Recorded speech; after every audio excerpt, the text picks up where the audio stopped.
The air inside the CNN studio carried a charge of expectation as the debate countdown reached its final seconds. Bright lights reflected off the polished floor. Cameras panned across the packed audience, and the low hum of whispered conversation filled the room. Then came the hush. Congresswoman Jasmine Crockett appeared from behind the curtain, her stride deliberate and unshaken. The crimson of her blazer seemed to slice through the cool blue backdrop behind her. Across the stage stood conservative commentator and media heavyweight Mark Levin, already at his podium, notes stacked neatly beside him. He adjusted his glasses, eyes locked on the Congresswoman with an expression that blended confidence and calculation. Moments earlier, Levin had finished a blistering monologue for the broadcast's introduction, calling Crockett another radical disguised as a reformer. Now, as the cameras tightened their focus, Crockett stepped to the microphone and gave a small, controlled smile. The tension was thick enough to stop conversation. Levin, expecting a fiery counterattack, waited for her to launch her statement. Instead, she asked him a single question. 11 words that would later echo through every major news outlet. The moderator froze. The audience leaned forward. Levin's practiced expression faltered for the briefest second. His mouth opened, then closed again. One audience member whispered just loudly enough for the mics to catch, "I've waited years for someone to ask him that." It was the first time in his career that Mark Levin was speechless on live television, and it marked the beginning of the moment that would redefine how America talked about voting rights. Hours before that silence, Levin had been backstage, pacing with his coffee in hand. At 66, he was a conservative icon, author, radio host, and weekend mainstay on Fox News. His voice had filled the airwaves for decades, his name synonymous with sharp rhetoric and ironclad convictions. "Ready to put this freshman in her place?" his producer asked. Levin gave a short grin. "She's been in Congress 2 years. I've been debating since she was in college." He reviewed his outline once more, talking points on federalism, the Constitution, and the dangers of Washington overreach. The night's topic, federal voting legislation, was familiar territory. He'd built his reputation arguing that election law belonged to the states, not to Congress. In a nearby green room, Jasmine Crockett was calm. At 43, the former civil rights attorney from Dallas had seen plenty of confrontations, but few on a stage this large. She leaned back in her chair, scanning notes highlighted and tabbed. A line of quiet confidence shaped her face. "He's going to come at you hard," warned her communications director. "Levin doesn't play nice." "I'm counting on it," she said. "He's used to people defending. I'm not playing defense tonight." On her phone, a bookmarked transcript waited. A record of something Levin had said 3 years earlier on his show. A line she'd read again and again. She knew tonight wasn't just about legislation. It was about consistency. Whether one of the most influential conservative voices in America could defend his own record under scrutiny. When the studio lights came up, CNN's Anderson Cooper introduced the night's debate. Equal parts audience from both political leanings filled the seats. On stage, the contrast between the participants couldn't have been clearer. Levin, in his navy suit and striped tie, looked every bit the old-school authority figure. Crockett's crimson blazer over a crisp white blouse gave her an aura of modern precision. "Tonight," Cooper began, "we discuss one of the most contentious questions in American democracy. Who should control our elections, federal or state governments? And what defines fair access versus election security?" He turned to Levin. "Mr. Levin, your opening statement." Levin's voice carried the certainty of a man long accustomed to command. "This isn't merely policy," he said. "It's the Constitution. It's the foundation of our republic. Our founders never intended for Washington to dictate how states run their elections." He spoke with rising conviction, warning of radicals trying to federalize voting systems. The crowd applauded. Crockett waited, eyes fixed on him, absorbing every word. When it was her turn, she walked to the podium slowly, allowing silence to fall again before speaking. "Before I begin," she said, "I want to thank CNN for hosting this conversation, and Mr. Levin for being willing to debate it face-to-face, rather than behind a microphone." The audience rippled with quiet laughter. Even Cooper raised an eyebrow. Levin's jaw tightened. Crockett then began, not with slogans, but with stories. She told of a 94-year-old woman from East Texas who had voted in every election since the Voting Rights Act became law, only to be turned away in 2018 because her license had expired, and new ID laws refused her old voter card. "This isn't theory for me," Crockett said. "These are Americans who earned the right to vote, and were denied it because of arbitrary rules that solve no problem, but create many." Her words reframed the discussion instantly. While Levin's points had drawn applause from familiarity, hers carried the quiet weight of truth. She wasn't debating from ideology. She was testifying from experience. Cooper nodded. "We'll move to the discussion segment," he said. First question: claims of election fraud in recent years. Levin launched into well-worn territory. Unverified reports, state audits, partisan suspicions. Crockett's reply was surgical. "Mr. Levin," she began, "you've cited cases that have been rejected by over 60 courts, many led by Republican judges. Are you suggesting all of them were wrong? Or are you repeating claims that those same judges found without evidence?" Levin stiffened. "The courts didn't examine the evidence." "That's factually incorrect," Crockett said, cutting in with uncharacteristic sharpness. "Many did, and found it wanting. I have the decisions right here." She lifted her tablet, scrolling through citations. "Would you like me to quote them?" The room stirred. Levin adjusted his notes, his composure thinning. As the debate rolled forward, patterns emerged. Levin leaned on grand principles. Crockett countered with facts, names, and dates. Each time he appealed to emotion, she returned to law. The tension built until the air felt like glass, fragile and ready to break. 45 minutes in, Cooper raised a new subject. "Let's discuss early voting and drop boxes. Critics say they invite fraud. Supporters say they expand access. Representative Crockett? When Texas eliminated 24-hour and drive-through voting," she said, "they cited security, but couldn't name a single case of fraud at those locations. Not one. What they did accomplish was reducing voting opportunities for shift workers and healthcare staff, people of color who vote at non-traditional hours. They didn't target fraud. They targeted voters."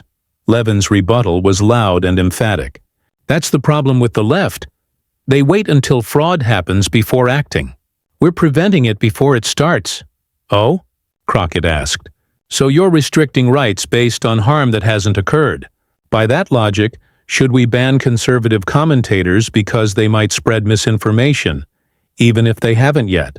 Laughter and murmurs rippled through the crowd. Levin's brow furrowed. "That's not the same." "Of course not," she said softly. "But the principle is..." The exchanges grew tenser. Levin interrupted more frequently. Crockett never raised her voice. Each interruption only underscored who maintained control. Then came the pivotal moment. When Cooper introduced the topic of mail-in ballots, Levin declared confidently, "No serious constitutional scholar supports federal interference in state election laws. It's a violation of Article 1, Section 4. Crockett raised a hand. "Anderson, may I ask Mr. Levin a question before responding?" Cooper nodded. "Go ahead." She turned toward him fully, tone calm, eyes steady. "Mr. Levin, 3 years ago on your own program, March 17, 2021, you said, quote, 'When a state court changes election law set by the legislature, they violate the federal constitution, and federal courts have not only the right, but the duty to intervene.'" The studio froze. Every head turned. "So," she continued, "my question is this.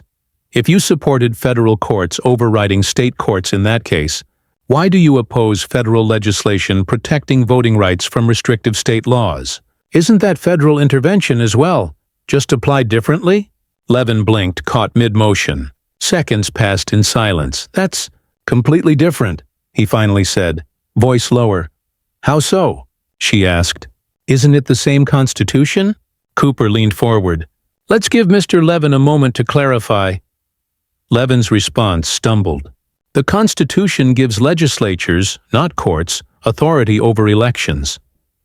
"And yet," Crockett said gently, You wanted federal courts to overrule those legislatures when you disagreed with their decisions.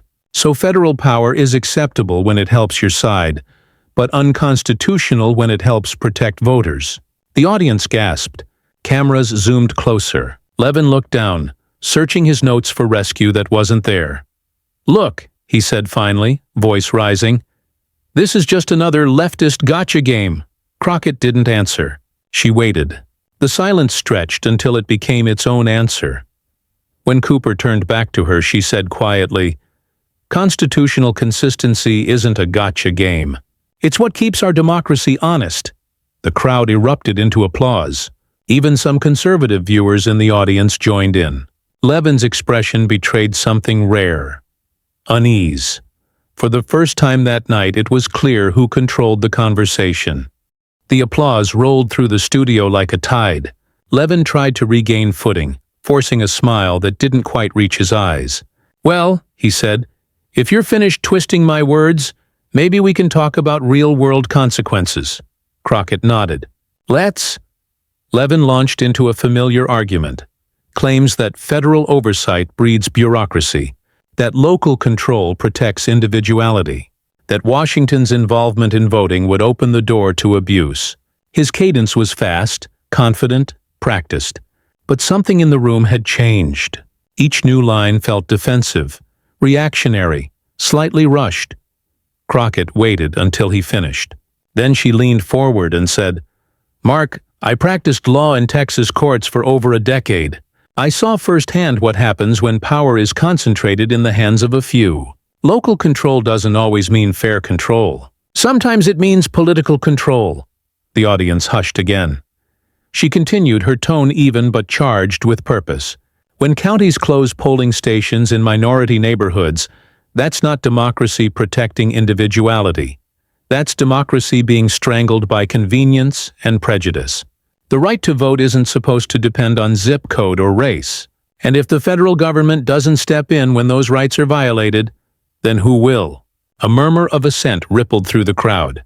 Levin shifted behind his podium, aware that every camera angle caught his reaction. He tried to pivot to safer ground. "You're exaggerating. Polling station closures happen for budget reasons." Crockett didn't blink. "Then why do budget cuts always seem to find Black and Latino neighborhoods first?" The line struck like a hammer.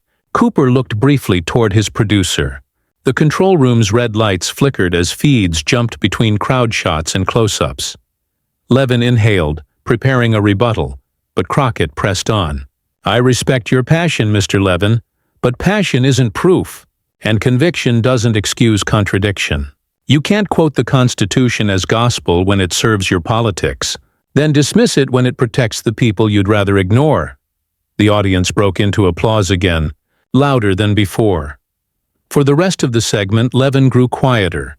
Each question Cooper asked landed heavier on him. Crockett's calm precision drew a contrast impossible to miss. Then Cooper announced the final question. In one sentence, he said, "How would you define democracy?" Levin's answer came first. "Democracy is liberty. Freedom from government intrusion." Crockett paused for a beat, looking straight into the camera. "Democracy," she said, "is liberty protected by law and preserved by truth. Without those, freedom becomes privilege, and privilege isn't democracy." The line became an instant headline. As Cooper wrapped up the debate, both guests shook hands. Cameras followed them backstage, but their brief exchange was barely audible. Levin muttered something about selective quoting, and Crockett simply smiled. "Next time," she said quietly, "bring all your transcripts." Outside the studio, the night air buzzed with the energy of what had just unfolded. Journalists hurried to their vans, producers dictated sound bites, and social media platforms began to explode. Within 30 minutes, the clip of Crockett's constitutional counterattack had over 2 million views on X and TikTok combined. By dawn, every major outlet from MSNBC to Fox had aired portions of it, some applauding her composure, others accusing her of ambush. The words "Isn't it the same Constitution?" trended for 24 hours straight. Back in Dallas, Crockett's staff huddled around a laptop watching the replay. Her communications director turned to her. You know this will follow you for years." "I hope so," Crockett replied. "Maybe then people will start reading what the Constitution actually says, not just what they wish it said." In Virginia, Mark Levin sat alone in his study, television muted. He had been in hundreds of debates, but this one clung to him. On his desk lay a stack of emails, supporters rallying to his defense, critics dissecting every word. He sighed, staring at the blinking cursor of an unfinished post titled, "The Truth About My Debate with Jasmine Crockett." After a few lines, he stopped typing. The words felt hollow. He closed the laptop. By morning, analysis segments filled the airwaves. CNN replayed the exchange repeatedly, dissecting each rhetorical turn. MSNBC hailed it as a masterclass in factual discipline. Conservative radio hosts denounced it as scripted theater. But even among his own listeners, Levin's hesitation in that moment, his pause under Crockett's question, became impossible to ignore. In classrooms and law forums across the country, professors cued the clip to demonstrate constitutional interpretation in real time. "Notice," one said, "how Congresswoman Crockett doesn't attack the person. She interrogates the logic. That's the difference between argument and analysis." For Crockett, the aftermath was a whirlwind of requests. Interviews, speaking invitations, late-night talk show offers. Yet privately she felt conflicted. She hadn't entered politics to go viral. She had entered it to change laws. But perhaps, she thought, moments like this opened the door to change faster than committee hearings ever could. One evening, a week after the debate, she returned to her district in Dallas for a community town hall. Hundreds packed the small auditorium. When she stepped to the microphone, the applause lasted almost a full minute. "I'm grateful," she told them. "But remember, this isn't about me winning an argument. It's about us winning fairness. Every debate, every headline, every viral clip means nothing if it doesn't translate into someone casting a ballot who couldn't before." She paused, scanning the faces of teachers, veterans, students. What happened on that stage wasn't a victory lap. It was a reminder that truth still works, if we're brave enough to use it. After the event, a young woman approached her. She wore hospital scrubs and held a folded piece of paper, her voter registration form. "I work night shifts," she said softly. "I used to think voting didn't matter because they always make it harder for people like me. But after watching you last week, I figured maybe that's exactly why it matters." Crockett smiled, her voice catching just slightly. "That's the best thing I've heard all week." The next morning, news headlines shifted again. Crockett's question changes national conversation. Levin silent as debate clip tops 10 million views. Analysts debated whether it was a turning point or a flash in the pan, but among ordinary viewers, something had clicked. The abstract notion of federal versus state control had become personal, tangible, human. Even Levin's longtime followers admitted on social media, she cornered him fair and square. Weeks later, during a congressional session, Crockett introduced a new amendment aimed at standardizing early voting access nationwide. When reporters asked if the debate inspired the bill, she laughed. Inspiration? Maybe. Motivation? Definitely. That night she drafted a journal entry, a habit she'd kept since law school. "I used to think truth always spoke for itself. I was wrong. Truth needs a voice or it fades into noise. Maybe that's why I keep standing behind microphones, not for spotlight, but for amplification." Outside the Capitol, cameras flashed, reporters shouted questions, and she kept walking. The story of that night on CNN had already become part of American political folklore, studied, replayed, debated. But for her it was simple. One question, one contradiction, one quiet reminder that even in the loudest rooms, silence speaks louder than slogans. And somewhere, deep in the archives of the network, the raw footage remains. Jasmine Crockett's crimson blazer catching the light, Mark Levin pausing mid-sentence, and a nation realizing, for just a moment, that accountability still mattered.